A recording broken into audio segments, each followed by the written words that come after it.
a commencé ici samedi quand des dizaines d'étudiants sont venus monter des tentes ici que l'on peut voir derrière moi. Et en fait, rapidement, le mouvement a pris de l'ampleur et ils sont maintenant, il y a à peu près une cinquantaine de tentes là maintenant et plusieurs centaines d'étudiants qui sont ici.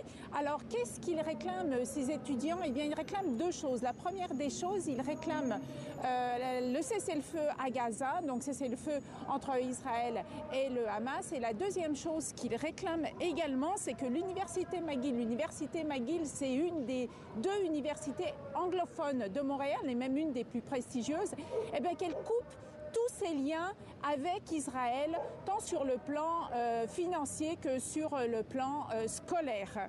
Alors, l'université McGill, de son côté, s'est tournée vers la police de Montréal pour lui demander de venir démanteler ce campement.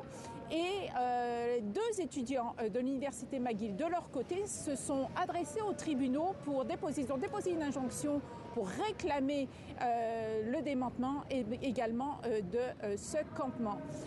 Ces deux étudiants disent qu'ils ne se sentent pas en sécurité sur le campus. Ils affirment qu'il y a des propos antisémites, qu'il y a de la violence, ce que rejettent, ce que réfutent les étudiants qui sont ici dans ce campement. Et eux, ils se disent prêts à rester, quoi qu'il en soit, jusqu'à ce que leurs revendications soient entendues et écoutées par les autorités. Alors, qu'est-ce qui va se passer ici au cours des prochaines heures? On ne le sait pas pour l'instant. Est-ce que la police de Montréal va intervenir comme celle de New York est intervenue hier? On l'a vu à l'université Columbia.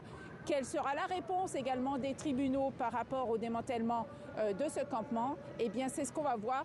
Ce que je peux vous dire pour l'instant, c'est que c'est très calme ici. Je n'ai pas vu de mouvement de violence ou de quoi que ce soit. Je ne sais pas si vous entendez derrière moi, mais il y a des slogans qui disent « Free, free, free Palestine », la Palestine free.